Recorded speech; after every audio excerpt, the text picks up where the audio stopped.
The engine block from this car won the World Championship in 1983, right. Amazing.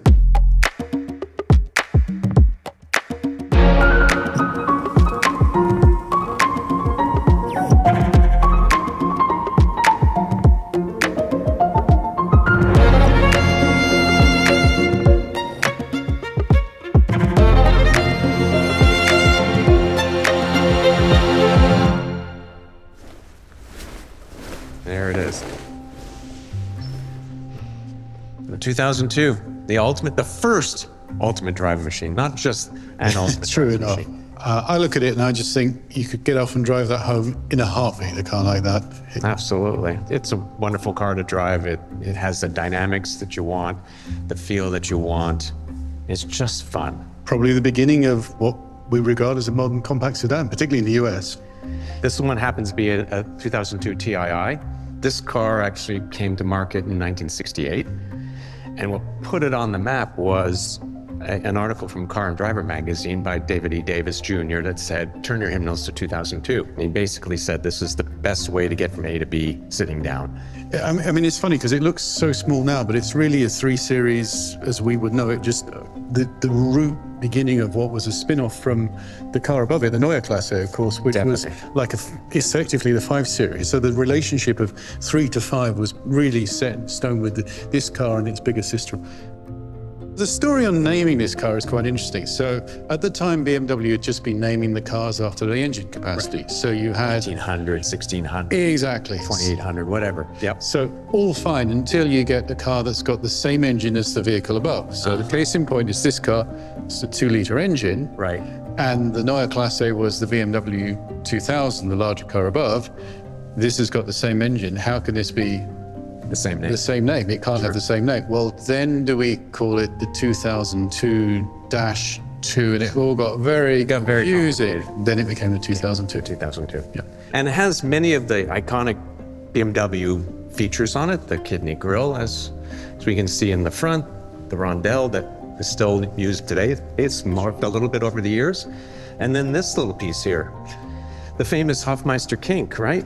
People know the name, at least in BMW circles, of Hofmeister. He was the guy that managed the team that did the body engineering and all these teams of draftsmen and engineers. Funny that people think of him as a stylist, but he wasn't. He wasn't. He was more of a body engineer. So on the side window here, rather than having the window come down to a point, it has a little kink back here like this. If you have it come to a point, you have a stress point. Yeah. And eventually, especially on older cars, when the body's flex, you'll start getting a crack in the paint. Right. And the solution that Hofmeister's engineers came up with was this sort of setup here, and it relieves the stress, and there you go. Steve, I'll show you the engine in this, but I have to admit, it's not absolutely pristine. It's a survivor engine. We drive it, so it has some patina from driving. It's an M10 engine. The basis for many of our cars for a long, long time. Well, the coolest thing about this engine is how long it lasted for, which I think was in the region of over 25 years, and it won Formula One World Championship. Exactly. I mean, the engine block from this car won the World Championship in 1983, right? Amazing, isn't it? With 1,200 horsepower in qualifying mode. Yep. 700 and something horsepower when it was running the race. But yeah, all started from this very nice, compact, but very durable M10 engine. And one of the things that I think is kind of novel, and it was a BMW signature for a long time, is the engine being canted over at an angle, which meant that instead of the pistons going up and down, they were actually going across, and that allowed them the low hood line. So this one has the old style push button trunk. And tons of space. And lots of space, right, exactly. And you can also lock this so that the valet can't get in there. Typical function that we had for many, many years. And the spare wheel is under or under here? The spare wheel's right underneath here, it comes up. There it is. Yep, it's all there. And it's on one side. I've never seen that before. So other side is the fuel tank. Fuel tank, so it balances out for weight. Exactly. Some people ask, what's the TII stand for? And until very recently, the I meant injected. Injection, yeah. This one is injected, but why 2 I's? It's the Italian, is it? Turismo Internazionale? Yeah, Touring International, yeah. Of course, it's such an Italian feeling car. International. Touring International is a great way of positioning the car, as they would say in modern branding. And then this one's injected, so it became TII. TII, yeah. Seems you've never driven one of these before. I think we need to go for a drive. Let's give it a go. Well, we'll start off slowly. Gold style seatbelts.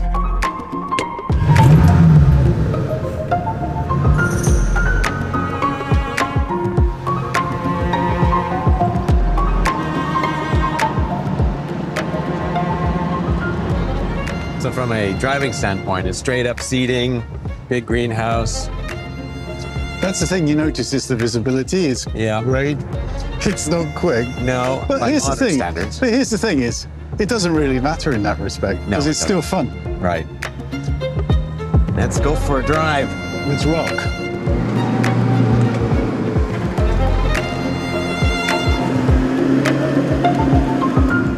This is a very important car for our collection.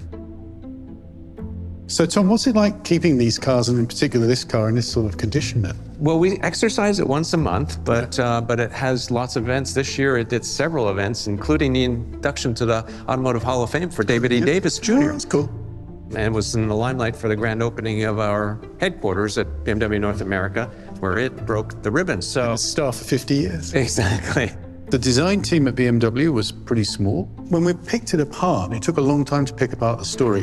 What we found was it was really quite a collaborative effort between Michelotti's work in Italy and his solo designer, and actually BMW's staff of entirely 3 designers. They were looking for a cohesive design, whereas Michelotti was really an independent. So he kept pushing design forward and moving in different directions. Okay. And that's where we see the genesis of the design coming to form, is just different elements of different designers, but a strategy, which is to build the brand. And then when Bob Lutz came in, the design department under Paul Bracq initially, then grouped. And Bracq, such a fantastic designer in terms of his impact on BMW.